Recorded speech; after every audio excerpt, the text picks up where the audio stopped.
12ஆம் அத்தியாயம். நந்தினி. கொள்ளிடக்கரையில் படகில் ஏற்றி நாம் விட்டுவிட்டு வந்த வந்தியத்தேவன் குடந்தை சோதரரின் வீட்டுக்கு அச்சமயம் எப்படி வந்து சேர்ந்தான் என்பதை பற்றி சொல்ல வேண்டுமல்லவா? ஆழ்வார்க்கடியான் படகில் ஏறியதை ஆட்சேபித்த சைவப் பெரியார் படகு நகரத் தொடங்கியதும் வந்தியத்தேவனை பார்த்து, தம்பி, உனக்காக போனால் போகிறது என்று இவனை ஏறவிட்டேன். ஆனால் ஓடத்தில் இருக்கும் வரையில் இவன் அந்த 8 எழுத்து பெயரை சொல்லவே கூடாது. சொன்னால் இவனை இந்த கொள்ளிடத்தில் பிடித்து தள்ளிவிடச் சொல்லுவேன். ஓடக்காரர்கள் என்னுடைய ஆட்கள் என்றார். நம்பியடிகளே, தங்களுடைய திருச்செவியில் விழுந்ததா என்று வந்தியத்தேவன் கேட்டான். இவர் 5 எழுத்து பெயரை சொல்லாதிருந்தால் நானும் 8 எழுத்து திருநாமத்தை சொல்லவில்லை என்றார் ஆழ்வார்க்கடியான். சாக்ஷாத் சிவபெருமானுடைய பஞ்சாட்சர திருமந்திரத்தை சொல்லக்கூடாது என்று இவன் யார் தடை செய்வதற்கு? முடியாது, முடியாது.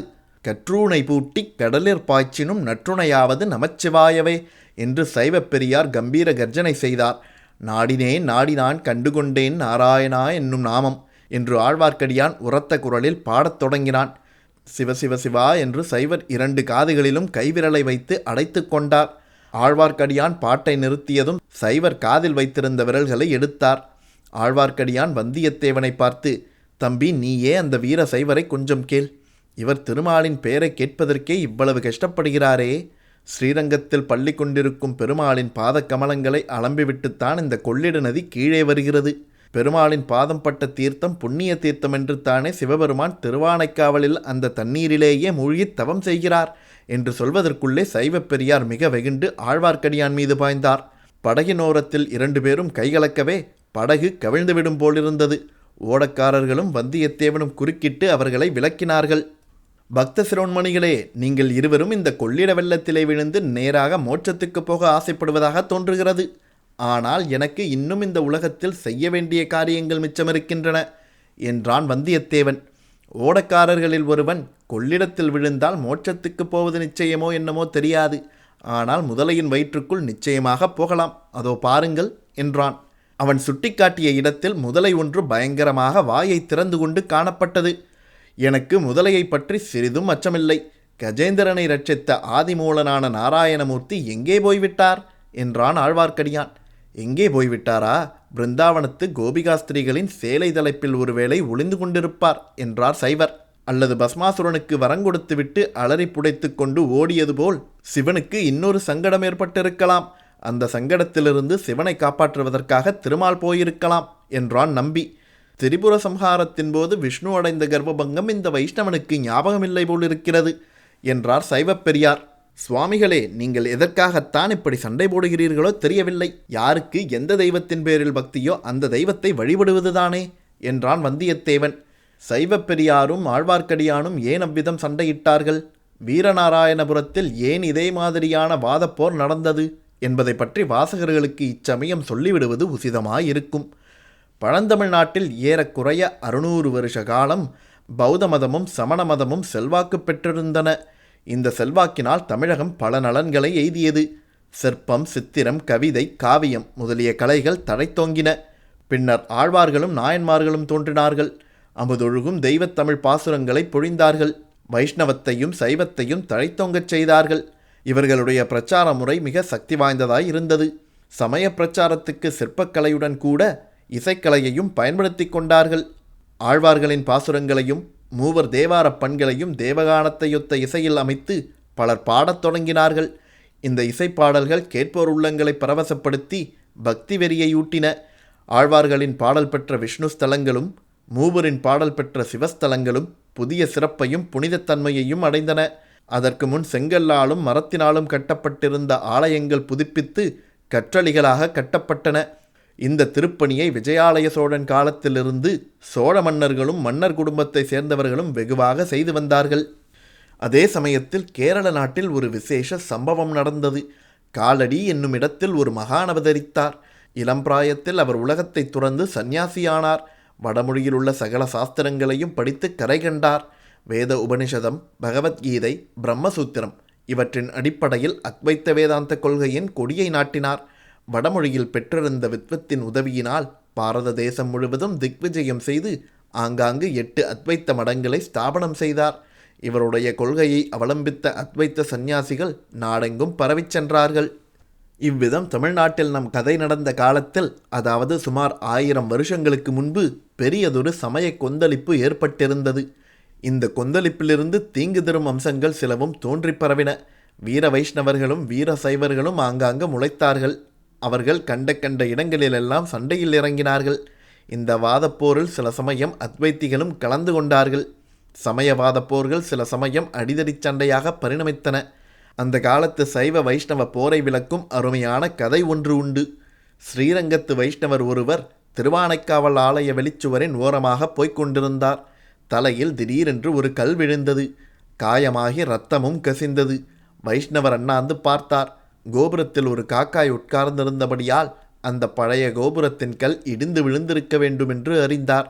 உடனே அவருக்கு காயமும் வலியும் மறந்து போய் ஒரே குதூகலம் உண்டாகிவிட்டது. ஸ்ரீரங்கத்து வீர வைஷ்ணவ காக்காயே, திருவானைக்காவல் சிவன் கோயிலை நன்றாய் இடித்து தள்ளு என்றாராம். அந்த நாளில் இத்தகைய சமய வேற்றுமை மனப்பான்மை மிக பரவியிருந்தது. இதை தெரிந்து கொள்ளுதல் பின்னால் இந்த கதையை தொடர்ந்து படிப்பதற்கு மிக்க அனுகூலமாயிருக்கும். ஓடம் அக்கறைக்கு சென்றதும் சைவ பெரியார் ஆழ்வார்க்கடியானை பார்த்து, நீ நாசமாய் போவாய் என்று கடைசி சாபம் கொடுத்துவிட்டு தம் வழியே போனார். வந்தியத்தேவனுடன் வந்த கடம்பூர் வீரன் பக்கத்தில் உள்ள திருப்பனந்தாளுக்கு சென்று குதிரை சம்பாதித்து வருவதாக சொல்லிப்போனான். ஆழ்வார்க்கடியானும் வந்தியத்தேவனும் ஆற்றங்கரையில் அரச மரத்தினடியில் உட்கார்ந்தார்கள். அந்த மரத்தின் விசாலமான அடர்ந்த கிளைகளில் நூற்றுக்கணக்கான பறவைகள் மதுரமான கலகலத்வனி செய்து கொண்டிருந்தன. வந்தியத்தேவனும் நம்பியும் ஒருவருடைய வாயை ஒருவர் பிடுங்கி ஏதாவது விஷயத்தை கிரகிக்க விரும்பினார்கள். முதலில் சிறிது நேரம் சுற்றி வளைத்து பேசினார்கள். ஏன் தம்பி, கடம்பூர் மாளிகைக்கு என்னை அழைத்து போகாமல் விட்டுவிட்டு போனாயல்லவா? நான் போவதே பெரிய கஷ்டமாக போய்விட்டது நம்பிகளே. அப்படியா? பின் எப்படித்தான் போனாய்? ஒருவேளை போகவில்லையோ? போனேன். ஒரு காரியத்தை உத்தேசித்து விட்டால் பின்வாங்கி விடுவேனோ? வாசற்காவலர்கள் தடுத்தார்கள். குதிரையை ஒரு தட்டு தட்டி உள்ளே விட்டேன். தடுத்தவர்கள் அத்தனை பேரும் உருண்டு தரையில் விழுந்தார்கள். பிறகு அவர்கள் எழுந்து வந்து என்னை சூழ்ந்து கொள்வதற்குள் என் நண்பன் கந்தமாறன் ஓடி வந்து என்னை அழைத்து போனான். அப்படித்தான் இருக்கும் என்று நான் நினைத்தேன். மிக்க தைரியசாலினி. சரி, அப்புறம் என்ன நடந்தது? யார் யார் வந்திருந்தார்கள்? எத்தனையோ பிரமுகர்கள் வந்திருந்தார்கள். அவர்களுடைய பெயரெல்லாம் எனக்கு தெரியாது. பழுவேட்டரையர் வந்திருந்தார். அவருடைய இளம் மனைவியாலும் வந்திருந்தாள். அப்பப்பா, அந்த பெண்ணின் அழகை என்னவென்று சொல்வது? நீ பார்த்தாயா என்ன? ஆமாம், பார்க்காமலா? என் நண்பன் கந்தமாறன் என்னை அந்த புறத்துக்கு அழைத்துச் சென்றான். அங்கே பார்த்தேன். அவ்வளவு ஸ்திரீகளிலும் பழுவேட்டரையரின் இளையராணிதான் பிரமாத அழகுடன் விளங்கினாள். மற்ற கருநிறத்து மங்கையருக்கு நடுவில் அந்த ராணியின் முகம் பூரண சந்திரனைப் போல் பொழிந்தது. ரம்பை, ஊர்வசி, திலோத்தமை, இந்திராணி, சந்திராணி எல்லோரும் அவளுக்கு அப்புறம்தான். அடே அப்பா, ஒரே அடியாக வர்ணிக்கிறாயே. பிறகு என்ன நடந்தது? குறவை கூத்து நடந்ததா? நடந்தது. மிகவும் நன்றாய் இருந்தது. அப்போது உம்மை நினைத்து கொண்டேன். எனக்கு கொடுத்து வைக்கவில்லை. அப்புறம் இன்னும் என்ன நடந்தது? வேள நாட்டம் நடந்தது. தேவராளனும் தேவராட்டியும் மேடைக்கு வந்து ஆவேசமாக ஆடினார்கள். சன்னதம் வந்ததா? ஏதாவது வாக்கு சொன்னார்களா? ஆகா, நினைத்தது கைகூடும், மழை பெய்யும், நிலம் விளையும் என்றெல்லாம் சன்னதக்காரன் சொன்னான். அவ்வளவுதானா? இன்னும் ஏதோ ராஜாங்க விஷயமாக சொன்னான். நான் அதை ஒன்றும் கவனிக்கவில்லை. அடடா, அவ்வளவுதானா? கவனித்திருக்க வேண்டும் தம்பி. நீ இளம்பிள்ளை, நல்ல வீர பராக்கிரமம் உடையவனாய் தோன்றுகிறாய். ராஜாங்க விஷயங்களை பற்றி எங்கேயாவது யாராவது பேசினால் காதில் கேட்டு வைத்து கொள்ள வேண்டும். நீர் சொல்லுவது உண்மை. எனக்கு கூட இன்று காலையில் அப்படித்தான் தோன்றியது. காலையில் தோன்றுவானேன்? காலையில் கந்தமாறனும் நானும் பேசிக்கொண்டே கொள்ளிடக்கரை வரையில் வந்தோம். ராத்திரி நான் படுத்து தூங்கிய பிறகு கடம்பூர் மாளிகைக்கு வந்திருந்த விருந்தாளிகள் கூட்டம் போட்டு ஏதேதோ ராஜாங்க விஷயமாக பேசினார்களாம். என்ன பேசினார்களாம்? அது எனக்கு தெரியாது. கந்தமாறன் பூடாக சொன்னானே தவிர தெளிவாக சொல்லவில்லை. ஏதோ ஒரு காரியம் சீக்கிரம் நடக்கப் போகிறது, அப்போது சொல்கிறேன் என்றான். அவன் பேச்சே மர்மமாய் இருந்தது. ஏன் சுவாமிகளே, உங்களுக்கு ஏதாவது தெரியுமா? எதை பற்றி? நாடு நகரமெல்லாம் ஏதேதோ பேசிக்கொள்கிறார்களே. வானத்தில் வால் நட்சத்திரம் காணப்படுகிறது. ராஜாங்கத்துக்கு ஏதோ ஆபத்து இருக்கிறது. சோழ சிம்மாசனத்தில் மாறுதல் ஏற்படும். அப்படி இப்படி என்றெல்லாம் பேசிக்கொள்கிறார்கள். தொண்டை மண்டலம் வரையில் இந்த பேச்சு எட்டியிருக்கிறது. இன்னும் யார் யாரோ பெரிய கைகள் சேர்ந்து அடிக்கடி கூடி அடுத்து பட்டத்துக்கு யார் என்று யோசித்து வருகிறார்களாம். உங்களுக்கு என்ன தோன்றுகிறது? அடுத்து பட்டத்துக்கு யார் வரக்கூடும்? எனக்கு அதெல்லாம் தெரியாது தம்பி. ராஜாங்க காரியங்களுக்கும் எனக்கும் என்ன சம்பந்தம்? நான் வைஷ்ணவன், ஆழ்வார்களின் அடியாருக்கு அடியான். எனக்கு தெரிந்த பாசுரங்களை பாடிக்கொண்டு ஊர் ஊராய் திரிகிறேன். இவ்வாறு ஆழ்வார்க்கடியான் கூறி, திருக்கண்டேன் பொன்மேனி கண்டேன் என்று பாடத் தொடங்கவும் வந்தியத்தேவன் குறுக்கிட்டு, உமக்கு புண்ணியமாய் போகட்டும், நிறுத்தும் என்றான். அடடா, தெய்வத்தமிழ் பாசுரத்தை நிறுத்தச் சொல்கிறாயே? ஆழ்வார்க்கடியான் நம்பிகளே, எனக்கு ஒரு சந்தேகம் உதித்திருக்கிறது. அதை சொல்லட்டுமா? நன்றாய் சொல்லு. தடியை தூக்கி கொண்டு அடிக்க வரமாட்டீரே? உன்னையா? உன்னை அடிக்க என்னாலே முடியுமா? உம்முடைய வைஷ்ணவம், பக்தி, ஊர்த்துவ புண்டரம், பாசுரப்பாடல் எல்லாம் வெறும் வேஷம் என்று சந்தேகிக்கிறேன். ஐயையோ, இது என்ன பேச்சு? அபச்சாரம், அபச்சாரம். அபச்சாரமும் இல்லை, உபச்சாரமும் இல்லை. உம்முடைய பெண்ணாசையை மறைப்பதற்காக இந்த மாதிரி வேஷம் போடுகிறீர். உம்மை போல் இன்னும் சிலரையும் நான் பார்த்திருக்கிறேன். பெண்ணாசை பித்து பிடித்து அலைகிறவர்கள்.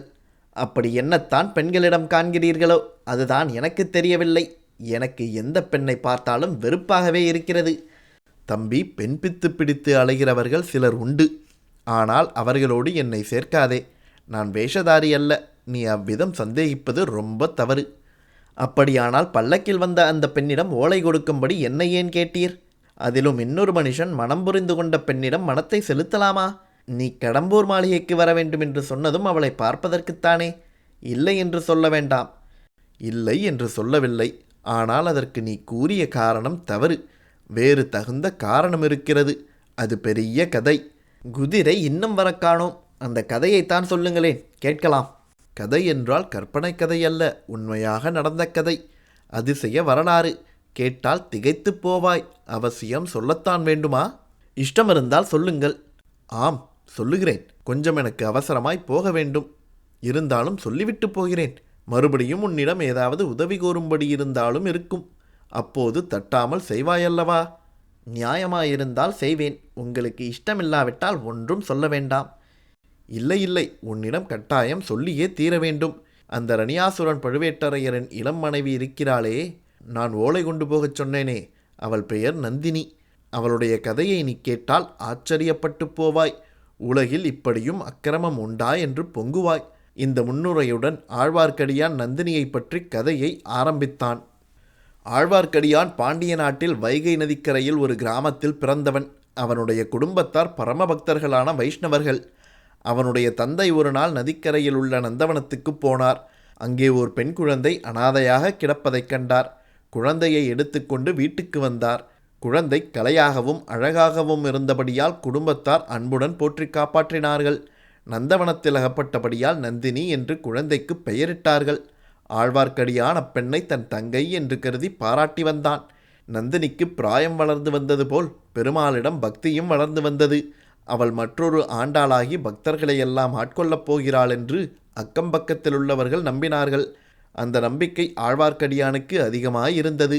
தந்தை இறந்த பிறகு அப்பெண்ணை வளர்க்கும் பொறுப்பை இவனே ஏற்றுக்கொண்டான். இருவரும் ஊர் ஊராக சென்று ஆழ்வார்களின் பாசுரங்களை பாடி வைஷ்ணவத்தை பரப்பி வந்தார்கள். நந்தினி துளசி மாலை அணிந்து பக்தி பரவசத்துடன் பாசுரம் பாடியதை கேட்டவர்கள் மதிமயங்கி போனார்கள். ஒரு சமயம் ஆழ்வார்க்கடியான் திருவேங்கடத்துக்கு யாத்திரை சென்றான். திரும்பி வர காலதாமதமாகிவிட்டது. அப்போது நந்தினிக்கு ஒரு விபரீதம் நேர்ந்துவிட்டது. பாண்டியர்களுக்கும் சோழர்களுக்கும் இறுதிப் பெரும்போர் மதுரைக்கு அருகில் நடந்தது. பாண்டியர் சேனை சர்வநாசமடைந்தது. வீரபாண்டியன் உடம்பெல்லாம் காயங்களுடன் போர்க்களத்தில் விழுந்திருந்தான். அவனுடைய அந்தரங்க ஊழியர்கள் சிலர் அவனை கண்டுபிடித்து எடுத்து உயிர் தப்புவிக்க முயன்றார்கள். இரவுக்கிரவே நந்தினியின் வீட்டில் கொண்டு வந்து சேர்த்தார்கள். பாண்டியனுடைய நிலைமையைக் கண்டு மனமிறங்கி நந்தினி அவனுக்கு பணிவிடை செய்தாள். ஆனால் சீக்கிரத்தில் சோழ வீரர்கள் இதை கண்டுபிடித்து விட்டார்கள். நந்தினியின் வீட்டை சூழ்ந்து கொண்டு உட்புகுந்து வீரபாண்டியனை கொன்றார்கள். அங்கிருந்த நந்தினியின் அழகை கண்டு மோகித்து பழுவேட்டரையர் அவளை சிறைபிடித்து கொண்டு போய்விட்டார். இது 3 வருஷத்துக்கு முன்னால் நடந்தது. பிறகு ஆழ்வார்க்கடியான் நந்தினியை பார்க்கவே முடியவில்லை. அன்று முதல் ஒரு தடவையேனும் நந்தினியை தனியே சந்தித்து பேசவும், அவள் விரும்பினால் அவளை விடுதலை செய்து கொண்டு போகவும் ஆழ்வார்க்கடியான் முயன்று கொண்டிருக்கிறான். இதுவரையில் அம்முயற்சியில் வெற்றி பெறவில்லை. இந்த வரலாற்றை கேட்ட வந்தியத்தேவனுடைய உள்ளம் உருகிவிட்டது. கடம்பூர் மாளிகையில் பல்லக்கில் இருந்தது நந்தினி இல்லை என்றும் இளவரசன் மதுராந்தகன் என்றும் ஆழ்வார்க்கடியானிடம் சொல்லிவிடலாமா என்று ஒரு கணம் யோசித்தான். பிறகு ஏதோ ஒன்று மனத்தில் தடை செய்தது. ஒருவேளை இந்த கதை முழுதும் ஆழ்வார்க்கடியானின் கற்பனையோ என்று தோன்றியது. ஆகையால் கடம்பூர் மாளிகையில் தான் அறிந்து கொண்ட ரகசியத்தை சொல்லவில்லை. அப்போது சற்று தூரத்தில் கடம்பூர் வீரன் குதிரையுடன் வந்து கொண்டிருந்தான். தம்பி, எனக்கு நீ உதவி செய்வாயா என்று ஆழ்வார்க்கடியான் கேட்டான். நான் என்ன உதவி செய்ய முடியும்? பழுவேட்டரையர் இந்த சோழ பேரரசையே ஆட்டுவிக்கும் ஆற்றல் உடையவர். நானோ ஒரு செல்வாக்குமில்லாத தன்னந்தனியால். என்னால் என்ன செய்ய முடியும் என்று வந்தியத்தேவன் ஜாக்கிரதையாகவே பேசினான். பிறகு, நம்பிகளே, இராஜாங்க காரியங்களை பற்றி உமக்கு ஒன்றுமே தெரியாது என்றா சொல்கிறீர்கள்? சுந்தர சோழ ராஜாவுக்கு ஏதாவது நேர்ந்துவிட்டால் அடுத்த பட்டத்துக்கு உரியவர் யார் என்று உம்மால் சொல்ல முடியாதா என்றான். இதை கேட்டுவிட்டு அடியானுடைய முகபாவத்தில் ஏதாவது மாறுதல் ஏற்படுகிறதா என்று வந்தியத்தேவன் ஆவலுடன் பார்த்தான். லவலேசமும் மாறுதல் ஏற்படவில்லை. அதெல்லாம் எனக்கு என்ன தெரியும் தம்பி? குழந்தை ஜோதிடரை கேட்டால் ஒருவேளை சொல்வார் என்றான் நம்பி. ஓஹோ, குழந்தை ஜோதிடர் உண்மையிலேயே அவ்வளவு கெட்டிக்காரதானா? அசாத்திய கெட்டிக்காரர். சோதிடமும் பார்த்து சொல்வார், மனதை அறிந்தும் சொல்வார், உலக விவரங்களை அறிந்து அதற்கேற்பவும் ஆருடம் சொல்வார். அப்படியானால் அவரை பார்த்துவிட்டு போக வேண்டியதுதான் என்று வந்தியத்தேவன் மனத்தில் தீர்மானித்து கொண்டான். ஆதி காலத்திலிருந்து மனிதகுலத்துக்கு வருங்கால நிகழ்ச்சிகளை அறிந்து கொள்வதில் பிரேமை இருந்து வருகிறது.